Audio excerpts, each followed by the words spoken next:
The universe tore open like fabric ripping apart. A massive hole appeared in space where nothing had existed moments before. Blue and white energy crackled around the edges as reality itself bent and twisted. From this wound in space emerged something that should not exist in this peaceful galaxy. The battleship Eternal Dawn pushed through the dimensional rift with the slow power of a mountain moving. 5 kilometers long and 2 kilometers wide, the ship was a fortress of dark metal and weapons. Scars covered its hull from battles fought in another universe. Burns from energy weapons marked its armor. Holes from projectiles had been patched with emergency metal. This was not a ship built for exploration or peace. This was a weapon designed for war. Captain Kim Tae stood on the bridge watching his new universe appear on the main screen. His uniform was clean, but his face showed the weight of terrible choices. Behind him, 50,000 humans slept in cold storage pods. They were all that remained of humanity after Earth burned in nuclear fire. Kim Tae had led them through the rift, hoping to find a new home. What he found instead would change everything. The ship's massive engines finally stopped their roar. For the first time in 6 months, the Eternal Dawn was still.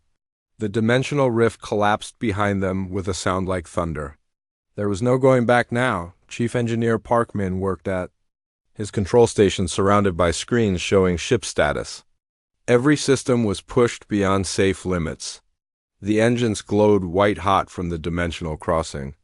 Cooling systems worked at maximum power to prevent meltdown. Park Min wiped sweat from his face and turned to the captain. The crossing damaged. Our hull in 12 sections. Engine output is down to 60%. We need repairs before we can fight anything serious. Kim Tae nodded. They had expected damage. The dimensional rift was experimental technology built from stolen alien blueprints. That it worked at all was a miracle. That they survived was pure luck. Communications Officer Lee Yuna sat at her station with headphones covering her ears. She had been listening to radio signals from across the galaxy for 2 hours. Her face was pale and her hands shook slightly as she worked. The signals she heard were not what anyone expected. Captain, the communications are strange. I'm picking up thousands of signals from across the galaxy, but they all sound wrong. The aliens are not talking about trade or exploration. They are talking about fear and submission. Every signal mentions something called the Dominion Empire. Kim Tae walked to her station. Lee Yuna had learned 17 alien languages during the war on Earth. If anyone could understand these signals, it was her. What exactly are they saying? Lee Yuna looked at her translation screen. The words made her stomach turn cold. They are reporting to their masters about production quotas and resource extraction. These are not free civilizations, Captain. These are slave worlds reporting to their owners. The Dominion Empire controls everything in this galaxy. The bridge fell silent except for the hum of ship systems. 50,000 humans had escaped one war only to find themselves in the middle of another. But this war was different. This war had already been lost by everyone except the rulers. Science Officer Choi Bo looked up from his scanning station. His screen showed energy readings from across the galaxy. What he saw made no sense according to everything humans knew about space warfare. Captain, I am detecting massive energy signatures from multiple star systems. The power readings suggest advanced technology, but the patterns are strange. These aliens have incredible energy weapons and faster than light travel, but their defensive systems are almost primitive. Kim Tae frowned. How could a galactic empire have weak defenses? Any civilization that controlled multiple star systems would need powerful shields and armor to maintain control. Are you certain about the defensive readings? Choi Bo checked his instruments again. The readings were consistent across hundreds of worlds. Yes, Captain. They have energy shields but no kinetic barriers. Their hull materials are strong against energy weapons but would offer little protection against physical projectiles. It is as if they have never fought an enemy that uses bullets or missiles. Intelligence Officer Hansol worked quietly at his analysis station. He had been studying the intercepted communications for patterns and tactical information. What he discovered changed everything about their situation. Captain, I have analyzed over 3,000 alien communications. The Dominion Empire has controlled this galaxy for 10,000 years. In all that time, they have never faced serious military resistance. Every species they encountered either surrendered immediately or was destroyed quickly. They have no experience with prolonged warfare or defensive strategies. Kim Tae felt a chill run down his spine. Humans had spent their entire history fighting each other. Every human military doctrine was based on facing enemies who could fight back. They had developed tactics for siege warfare, guerrilla combat, defensive positions, and counterattacks. If these aliens had never faced real resistance, they would not know how to handle human military tactics. The main screen suddenly flashed red. New contacts appeared at the edge of sensor range. 12 large ships were moving toward them at high speed. The aliens had found them. Tactical Officer Sao Min studied the approaching ships. Their energy signatures were massive, but their movement patterns were wrong. They flew in perfect formation with no attempt at tactical positioning. They approached directly with no effort to flank or surround the human ship. Captain, the alien vessels are approaching in parade formation. They show no tactical awareness. Their weapons are charging, but they are not taking defensive positions. They are either supremely confident or they have never fought a real battle. Kim Tae looked at the enemy ships on his screen. After 6 months of running and hiding, it felt strange to face an enemy again. The Eternal Dawn was damaged and operating at reduced capacity, but it was still the most powerful warship humanity had ever built. All stations report readiness. We did not come this far to surrender to another empire. If they want to fight, we will give them one. They will never forget. The alien ships continued their approach, sending no communications and making no demands. In the vast darkness of space, two very different ideas of warfare were about to meet. The aliens had conquered a galaxy through overwhelming power and technological superiority. The humans had survived by learning that any enemy could be beaten if you were willing to pay the price. The battle that would change the fate of an entire galaxy was about to begin. Emperor Voss stood before the great crystal throne that had been carved from a single diamond moon. His pale blue skin seemed to glow in the throne room's artificial light. 4 arms moved in complex patterns as he studied the reports flooding in from across his empire. For 10,000 years, the Dominion had ruled every inhabited world in the galaxy. Today, that perfect order faced its first real threat. The massive throne room could hold 1,000 beings, but today only the Emperor's most trusted advisors were present. High Admiral Kren stood at attention beside the throne. His silver uniform displayed the medals earned from conquering 40 star systems. Behind him, Minister of Intelligence Yara held a datapad containing the most disturbing information ever collected. By Dominion scouts, the reports all said the same impossible thing. A single alien ship had appeared from nowhere carrying technology that should not exist. The ship was crude and primitive in design, but it carried weapons that no civilized species had ever developed. Worse still, the aliens inside had refused old demands for surrender. Emperor Voss raised one of his 4 hands and the throne room fell silent. His voice carried the authority of absolute power that had never been questioned. Explain to me how a single, primitive ship has caused panic across 12 star systems. Our forces have conquered every species in this galaxy. Our technology is supreme. Our victory has always been assured. Yet my commanders report they are afraid of one damaged alien vessel. High Admiral Kren stepped forward. His confidence had been shaken by the reports from his ship captains. Every description of the alien vessel contradicted everything the Dominion knew about spacecraft design. My Emperor, the alien ship is built like nothing we have ever encountered. Our vessels are designed for maximum energy output and speed. We build with light materials that channel power efficiently. This alien ship is the opposite of everything we consider advanced. It is built with thick metal armor and carries primitive kinetic weapons. Emperor Voss felt confusion for the first time in centuries. Kinetic weapons were something from ancient history. physical projectiles fired by explosive force. Such weapons had been abandoned thousands of years ago. When energy beams proved superior in every way, why would any species develop such primitive weapons? Energy beams can be precisely controlled and cause no collateral damage.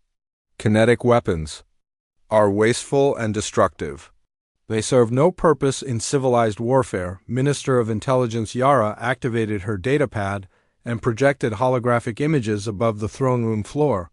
The images showed the alien ship from multiple angles. Every detail was wrong according to Dominion engineering principles. My Emperor, our analysis reveals something disturbing. The aliens did not choose primitive weapons due to lack of knowledge.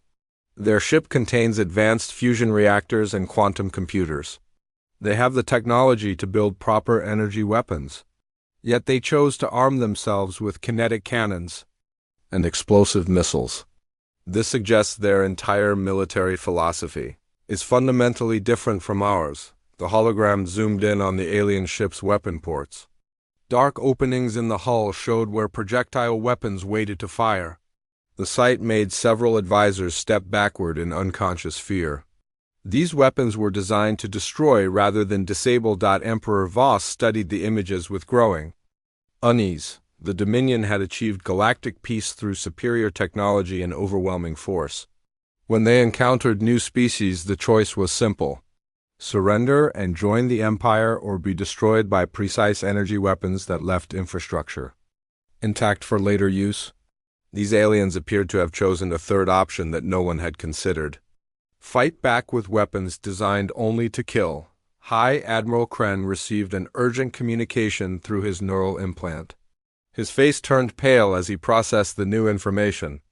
What he learned changed everything about their situation. My Emperor, I have just received a report from Captain Rex of the scout ship Divine Wind.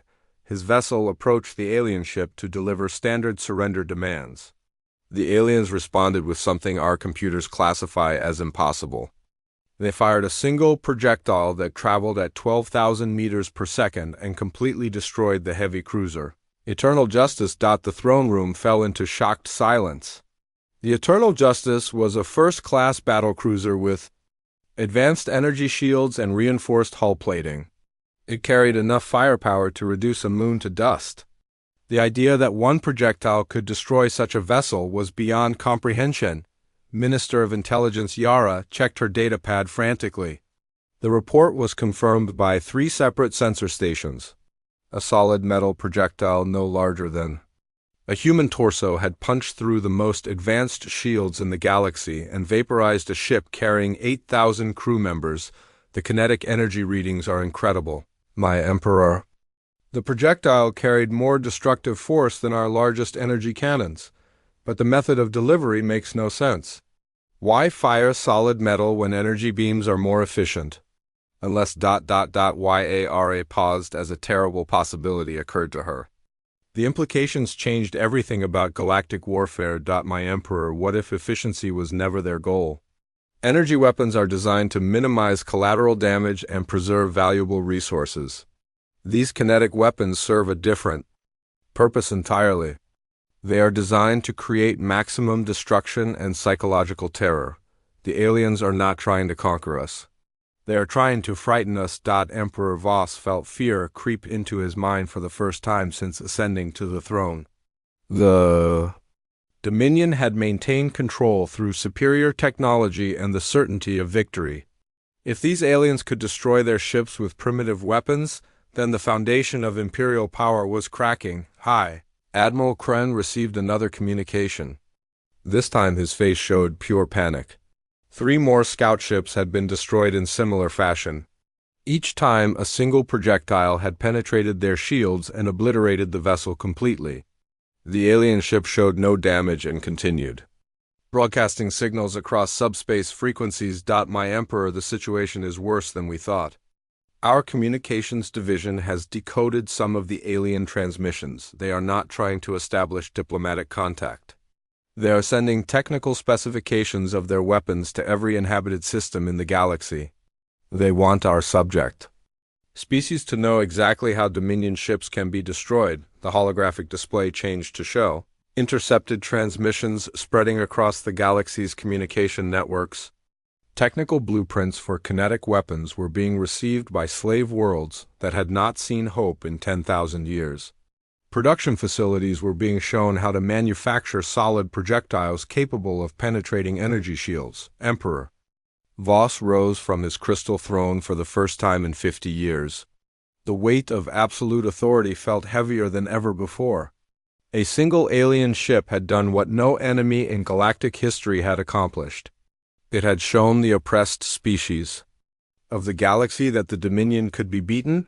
Prepare the Imperial fleet for immediate deployment. Every available warship is to converge on the alien vessel's position. We will destroy these creatures before their poison can spread further. The stability of our empire depends on crushing this threat completely, but even as he gave the order, Emperor Voss knew that something fundamental had changed.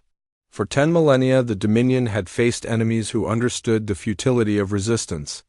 These new aliens appeared to embrace a concept that had been extinct in this galaxy for eons. They intended to fight back. Admiral Kren stood on the command bridge of the Imperial flagship Divine Authority, watching 200 of the galaxy's most advanced warships move into attack formation. Each vessel represented decades of engineering perfection and carried enough firepower to destroy entire worlds. The combined fleet could reduce a star system to cosmic dust within hours. Yet Kren felt doubt creeping into his mind as they approached the single human vessel. The alien ship Eternal Dawn hung motionless in space like a dark metal mountain. Its scarred hull showed damage from countless battles while weapon ports gaped open like hungry mouths. No civilized vessel had ever been built to look so threatening. Dominion ships were elegant works of art that channeled energy through crystalline cores. This human ship was a brutal instrument designed only for war. Communications officer Zeal worked at his station trying to establish contact with the aliens. Standard first contact protocols demanded surrender terms be offered before any hostile action. The Dominion had conquered 47 species using this method. Few enemies ever chose destruction over peaceful submission. Admiral, the alien vessel is responding to our communications, but their reply makes no sense according to diplomatic standards. Kren moved to the communications station.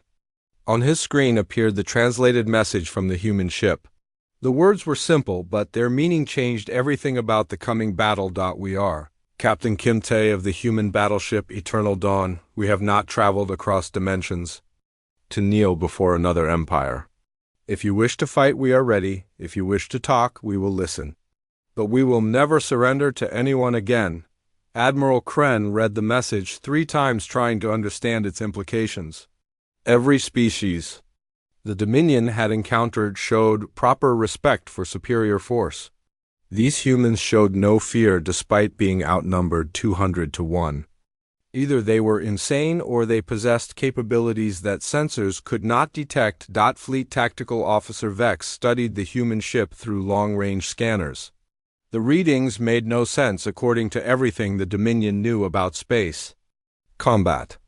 The alien vessel carried weapons that should be ineffective against modern shields, yet their earlier attack had destroyed the heavy cruiser.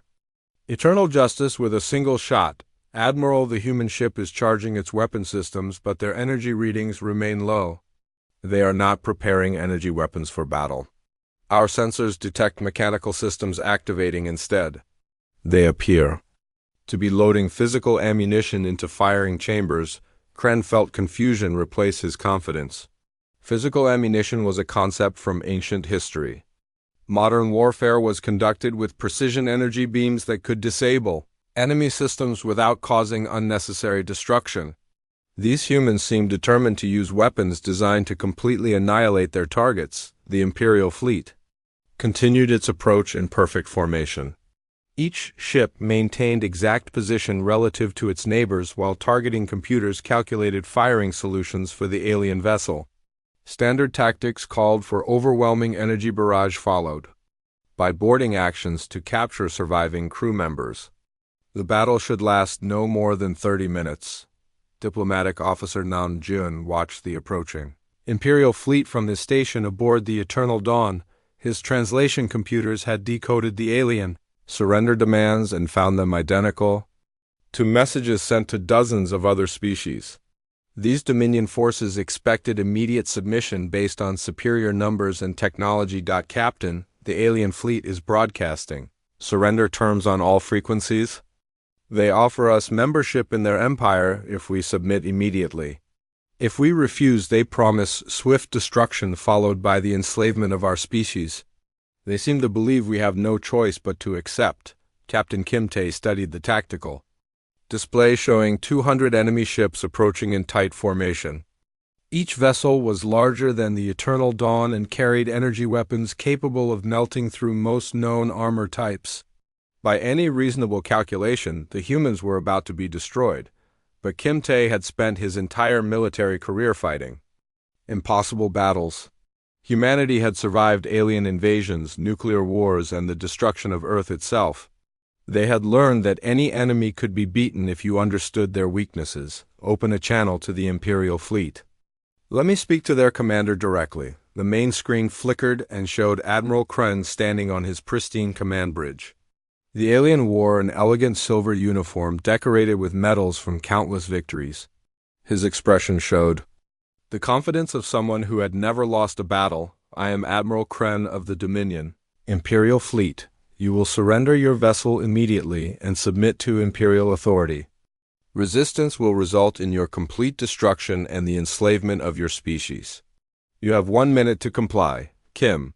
Tay looked at the alien commander with the cold stare of a man who had watched his homeworld burn. The Dominion might rule this galaxy, but they had never faced an enemy that understood the true cost of freedom. I am Captain Kim Tay of the human battleship Eternal Dawn. We did not cross dimensions to trade one master for another. If you want our ship, come and take it. But know that we will make you pay a price that your empire has never imagined. The communication channel closed, leaving both fleets facing each other across the void of space. Admiral Kren ordered his ships to open fire while Captain Kimte prepared to show this galaxy what human warfare really meant. 200 Dominion vessels fired simultaneously. Brilliant energy beams lanced through space toward the human ship. The combined firepower could have destroyed a small moon, but the Eternal Dawn had been built to survive much worse. Its thick armor plating absorbed the energy while cooling systems vented excess heat into space. When the light faded, the human ship remained intact with only surface scoring on its hull. The Dominion fleet had fired their most powerful weapons with no visible effect.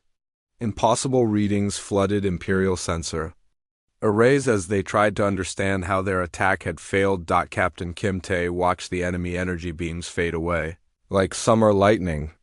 The Imperial fleet had revealed their capabilities and shown their limitations.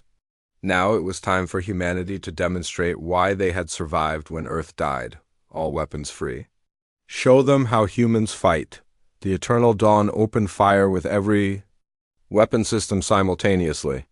Railgun rounds accelerated to incredible velocities while missile salvos spread across space like deadly flowers. Kinetic kill vehicles locked onto target signatures and engaged their final approach burns. The human ship had become a fountain of destruction, pouring death toward the Imperial fleet. The first railgun round struck the Imperial flagship Divine Authority amidships.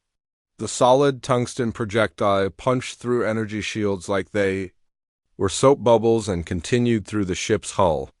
The massive vessel split in half as internal explosions tore it apart. Admiral Kren died without understanding what had killed him. 2 more Imperial ships vanished as railgun rounds found their targets. The remaining vessels scattered in panic as missile impacts began walking through their formation. Each explosion sent shockwaves through ships that had never been designed to absorb kinetic impacts. Within 10 minutes, half the Imperial fleet was destroyed or disabled. The surviving vessels fled toward the edge of the star system, broadcasting desperate warnings about the human weapons. The most powerful battle fleet in galactic history had been broken by a single damaged ship using primitive kinetic weapons. Captain Kimte watched the enemy retreat with grim satisfaction. The first battle was over, but the war for this galaxy's freedom had just begun. The barren moon, Kalos, had no atmosphere and no resources that any civilized species would want. Its surface was covered with ancient craters from meteor impacts and showed no signs of life. Emperor Voss had chosen this worthless rock as the place where humanity would make their final stand. He was about to learn that humans could turn any location into a fortress. Engineer Yundi stood in the construction bay of the Eternal Dawn, watching automated mining robots strip metal from asteroids. Within 2 weeks of arriving at Kalos, the humans had built manufacturing facilities that could produce ammunition, spare parts, and defensive systems. The moon's low gravity made construction easier, while its position near the asteroid belt provided unlimited raw materials. Captain Kim Tae walked through the underground command center that had been carved from solid rock. Human engineers had worked around the clock to create a base that could withstand orbital bombardment. Missile silos dotted the moon's surface while railgun batteries tracked targets across the entire star system. If the Dominion wanted to destroy, then they would have to pay a terrible price. Tactical Officer SEO Min studied holographic displays showing Imperial fleet movements throughout the sector. Intelligence reports indicated the Dominion was gathering every available warship for a final assault. Over 1,000 vessels were moving toward Kalos carrying enough firepower to crack the moon in half. Captain, the Imperial fleet will arrive within 6 hours. Our long-range sensors count 1,200 enemy ships, including their newest Dreadnought-class vessels. Each Dreadnought carries firepower equivalent to our entire ship. The enemy commander clearly intends to end this war with overwhelming force. Kim Tae nodded as he reviewed the tactical situation. 1,000 Imperial ships against a single human battleship and a partially constructed moon base. By any mathematical calculation, humanity was about to be destroyed. But mathematics had never accounted for human stubbornness and the willingness to fight dirty. The Dominion had ruled this galaxy for 10,000 years, using the same tactics against every enemy. Approach with superior numbers, demand surrender. Apply overwhelming firepower until resistance collapsed.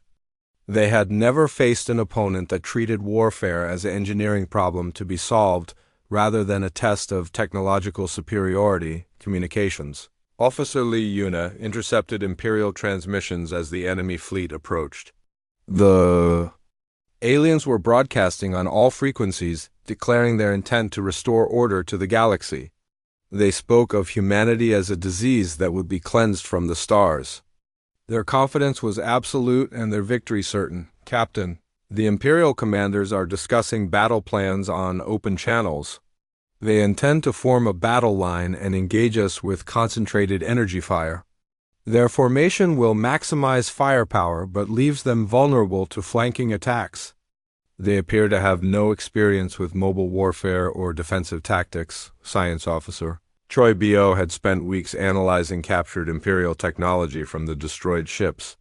What he discovered revealed fundamental weaknesses in Dominion military doctrine. Their energy weapons were incredibly powerful but required direct line of sight to be effective. Their ships were fast and maneuverable but carried minimal armor against kinetic attacks. The Imperial fleet uses combat formations designed for fighting other energy weapon-equipped vessels. Their shields are optimized to deflect energy beams, but provide little protection against solid projectiles. More importantly, their tactical computers assume all enemies will engage in direct combat rather than using stealth or guerrilla tactics. Kim Tae smiled as he reviewed the human battle plan. The Dominion expected a glorious battle between opposing fleets in open space. Instead, they were about to encounter something that had never existed in this galaxy before. A species that understood defensive warfare and was willing to use every dirty trick necessary to win. The Imperial fleet dropped out of faster-than-light travel at the edge of the Kalos system. 1,200 gleaming vessels formed perfect battle lines as they began their approach toward the human positions. Each ship was a masterpiece of alien engineering designed to project power across interstellar distances.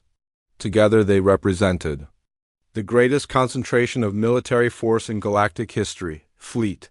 Admiral Tex commanded the Imperial forces from his flagship Divine Retribution.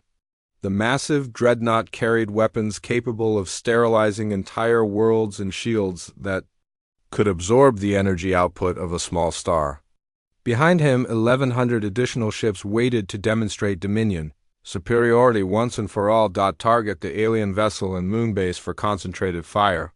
All ships will engage simultaneously on my command. We will end this rebellion with a single overwhelming barrage that will serve as an example to any other species considering resistance. The Imperial fleet advanced in perfect formation, while targeting computers locked onto the human positions. Energy cannons charged to maximum power as the aliens prepared to deliver annihilation. The battle should be over within minutes, leaving nothing but debris and the memory of Dominion's strength. But Captain Kimte had no intention of fighting the kind of battle the Dominion expected. As the Imperial fleet entered weapons range, human fighters launched from hidden bays carved into asteroids throughout the system. 50 small craft accelerated toward the enemy formation carrying nuclear warheads and guided missiles. The Imperial fleet detected the approaching fighters, but dismissed them as insignificant threats. Their point defense systems could easily destroy such small targets. What they failed to understand was that the fighters were not intended to survive their attack runs. They were guided missiles with human pilots willing to die to complete their missions. The first fighter penetrated the Imperial formation and detonated its nuclear warhead inside the shield perimeter of a heavy cruiser. The ship vanished in atomic fire, taking 8,000 crew members with it. Similar explosions began appearing throughout the Imperial fleet as human pilots made suicide runs against targets of opportunity. Fleet Admiral Tex watched in horror as his perfect formation dissolved into chaos. Fighter craft were exploding inside his defensive perimeter while his own ships fired wildly in all directions. This was not civilized warfare. This was barbarism conducted by a species that valued victory over survival. But the fighter attack was only the beginning of the human battle plan. As the Imperial fleet struggled to reform their lines, massive railgun rounds began falling among them like metallic rain. The shots were fired from positions throughout the asteroid belt, where human gun crews had been waiting in ambush. Each railgun round carried the kinetic energy of a small asteroid moving at incredible velocity. Imperial shields that could deflect energy weapons were useless against solid projectiles traveling at 12 kilometers per second. Ships began exploding as tungsten penetrators punched through their hulls and detonated internal magazines. Fleet Admiral Tex tried to locate the source of the railgun fire, but human positions were hidden among thousands of asteroids. Every time his ships targeted a gun emplacement, they discovered it was already abandoned.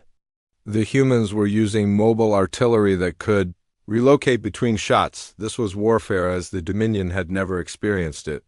The humans refused to engage in honorable combat between opposing battle lines. Instead, they used ambush tactics, suicide attacks, and weapons designed to cause maximum destruction.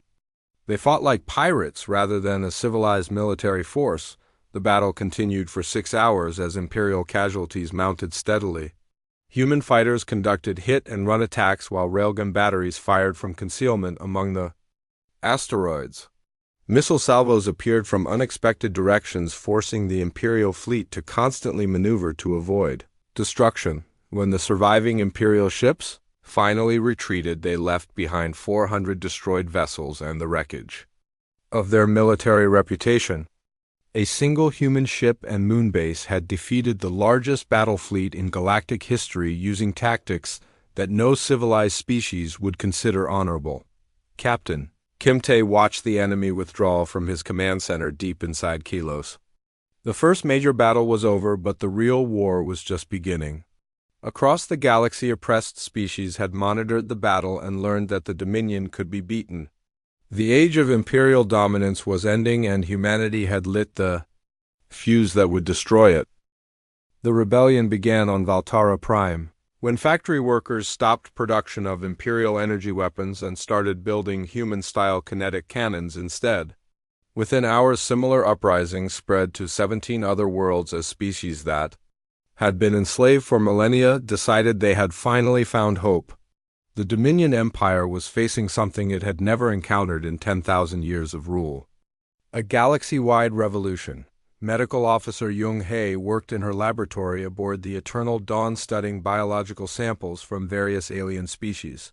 Her research had revealed something that changed everything about galactic history.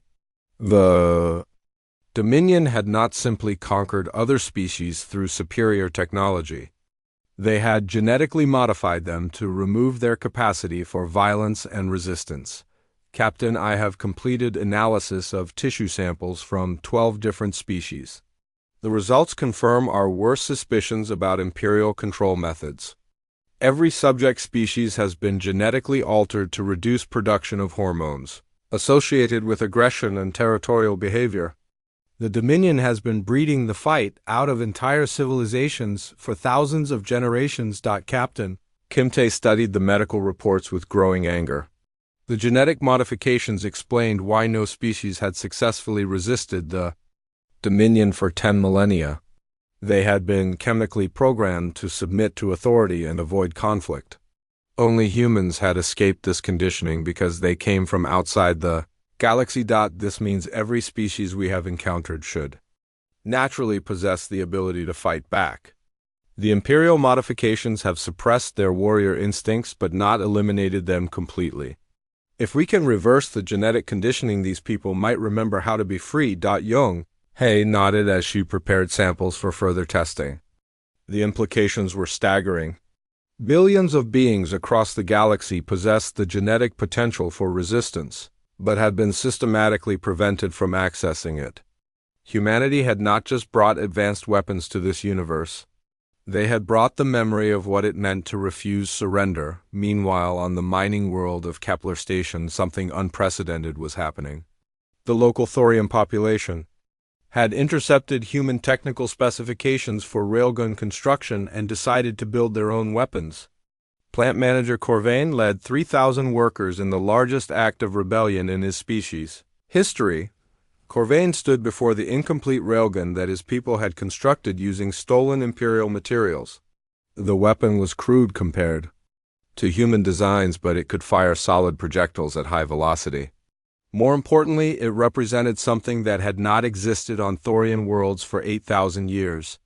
The possibility of fighting back against their oppressors. The construction supervisor, Thamel, approached with obvious nervousness.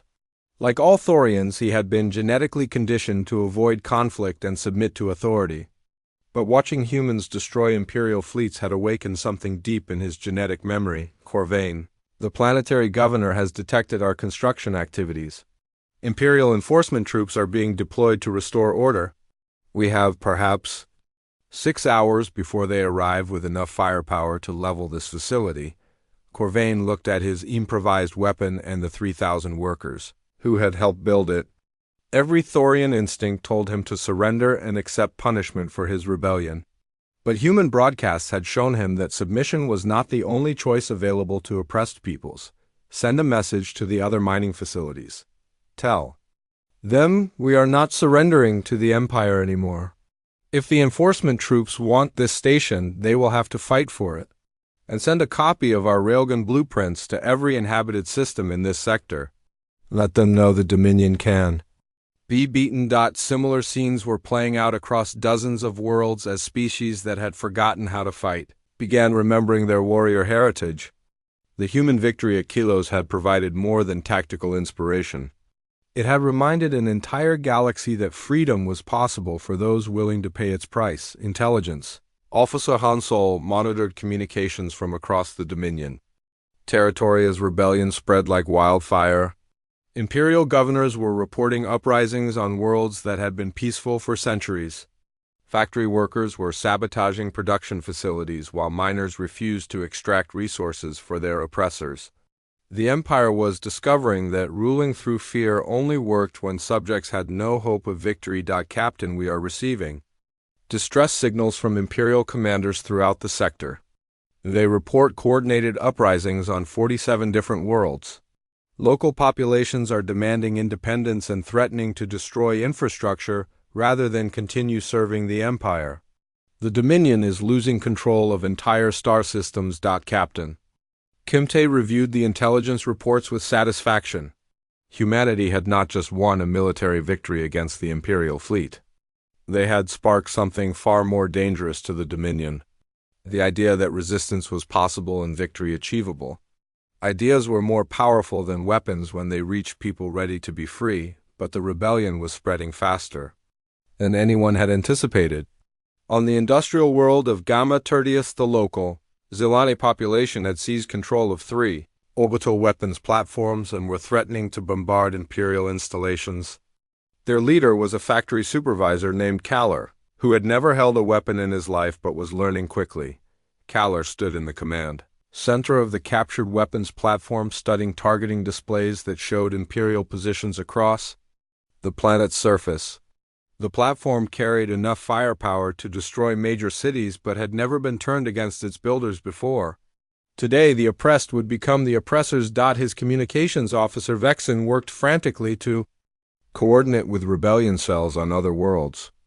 The uprising had grown beyond anyone's ability to control as suppressed populations. Discovered their capacity for violence had only been hidden, not eliminated. Kaller, we are receiving tactical advice from human sources, but their recommendations are extreme. They suggest we destroy Imperial infrastructure completely rather than attempting to capture it intact. They claim that leaving enemy resources functional will allow them to reconquer us later.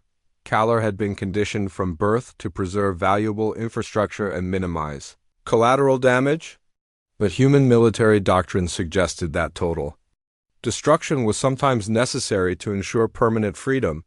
The choice represented everything wrong with his genetic conditioning and everything right with human philosophy. Send the bombardment coordinates to all weapon platforms. If the Dominion built it, we tear it down. Better to rule free among ruins than live as slaves in palaces built by our masters. The orbital bombardment began 30 minutes later as weapons designed to protect Imperial installations were turned against their creators. Similar attacks were occurring throughout the sector as rebellion spread to species that had never imagined they could fight back against their oppressors. Emperor Voss received the rebellion reports in his crystal throne room with growing desperation. The human infection was spreading faster than his forces could contain it. Worlds that had been peaceful for millennia were erupting into violence while his commanders struggled to understand enemies, who fought without regard for civilized warfare. Conventions. The situation was unprecedented in Imperial history. Every previous rebellion had been led by species that understood the futility of resistance and eventually surrendered when faced with overwhelming force.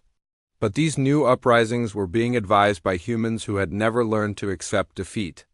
As inevitable, High Admiral Kren's replacement Admiral Vex entered the throne room carrying reports that would change the Empire forever.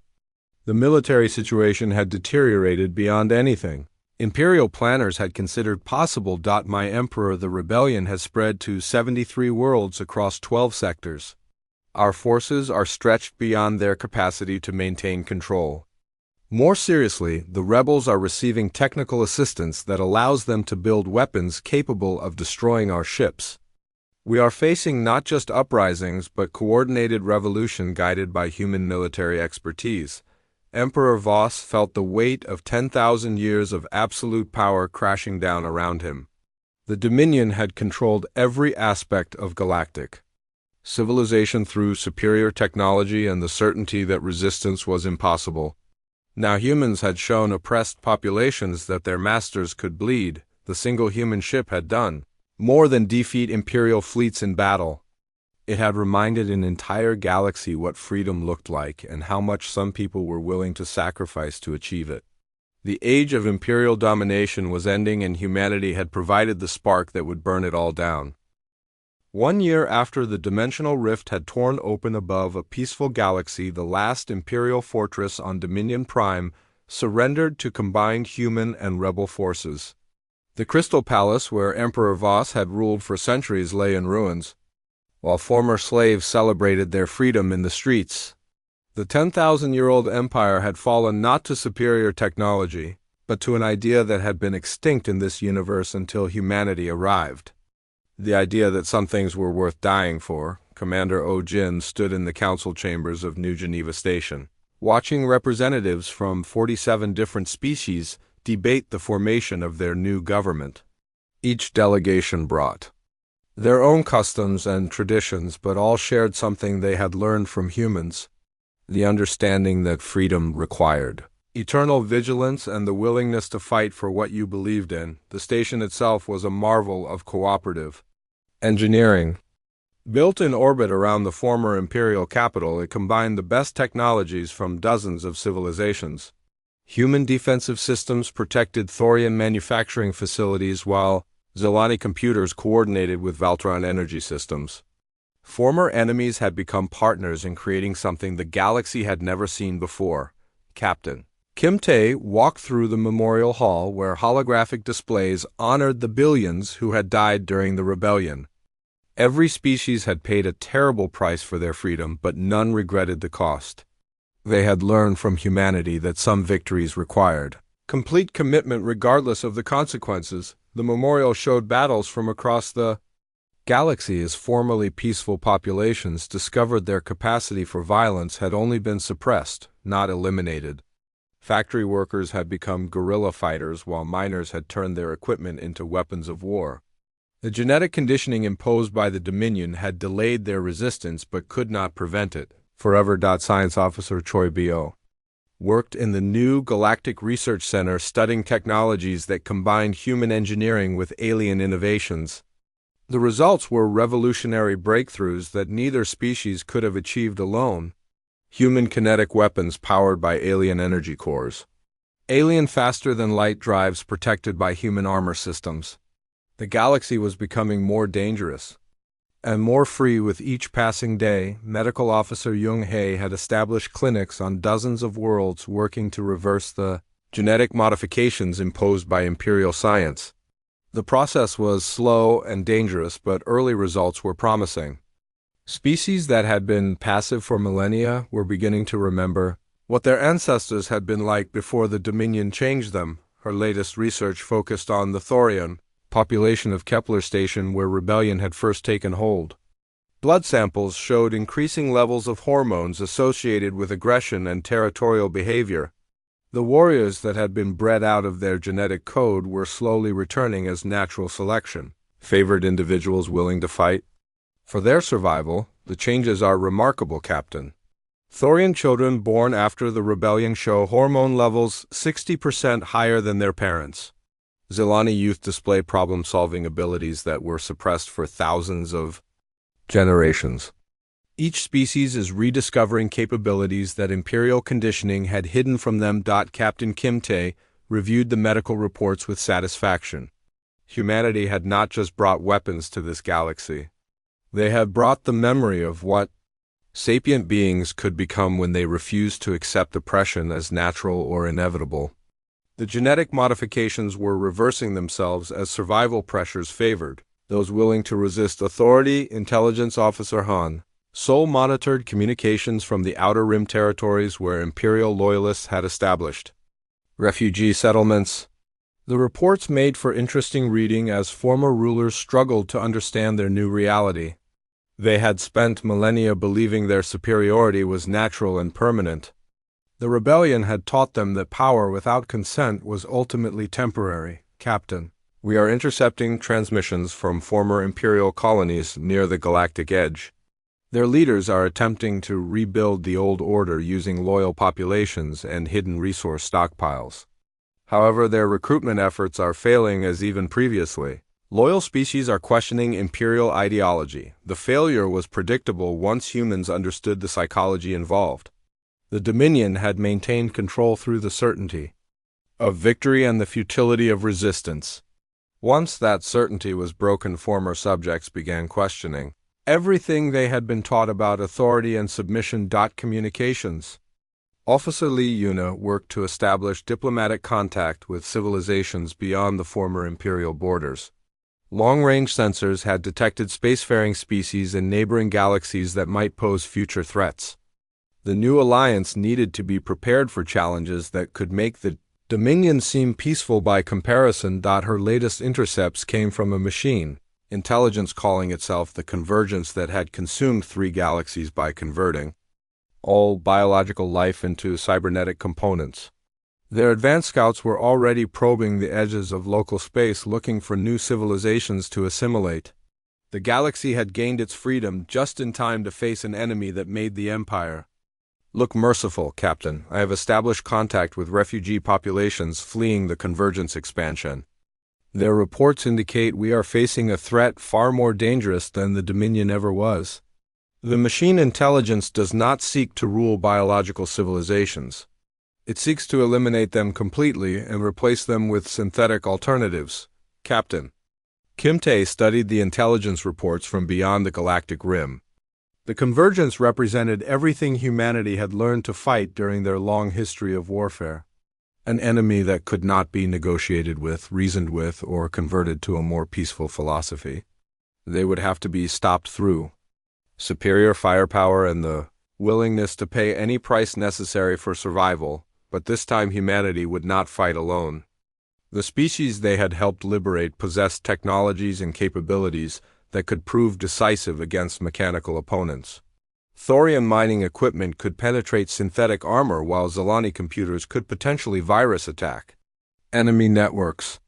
The Alliance was stronger than the sum of its parts. Engineer Yunda supervised construction of the new battle stations being built throughout the galaxy. Each fortification combined lessons learned from the rebellion with preparations for the coming war against the Convergence. The stations could manufacture weapons, repair ships, and serve as refuges for civilian populations during the dark times ahead. The construction projects employed millions of workers from dozens of species, all contributing their expertise to the common defense. Former slaves worked alongside former masters, united by the understanding that their freedom meant nothing if they could not defend it against those who would destroy them completely. Commander Ojin called the Galactic Council to order as representatives took their seats in the Great Assembly Hall. Today they would vote on the final articles of their new government and the military preparations necessary to face the Convergence threat. The decision would determine whether the galaxy remained free or fell to an enemy that made the Dominion look civilized. The vote was unanimous. Every species that had tasted freedom was willing to fight to preserve it. They had learned from humanity that some battles could not be avoided and some enemies could only be stopped through absolute victory. The new alliance would meet the Convergence with weapons designed to destroy rather than conquer, and warriors who understood that defeat meant extinction. Captain Kimte looked out at the stars from the observation deck of New Geneva Station and reflected on how much had changed since the eternal dawn crossed into this universe. Humanity had arrived as refugees fleeing the destruction of their home world. They had become the catalyst that freed an entire galaxy from 10 millennia of oppression. The irony was not lost on him. Earth had been destroyed by war and humanity had fled seeking peace. Instead, they had found another war and discovered that sometimes peace could only be preserved through the willingness to fight for it. The galaxy was free because humans had remembered what freedom cost and were willing to pay that price. Behind him, the lights of 1,000 worlds twinkled in the darkness. Each star represented billions of beings who had learned that liberty was not a gift to be received, but a responsibility to be defended. Humanity had given them more than weapons and tactics. They had given them the most dangerous idea in any universe, the idea that no one had to be a slave.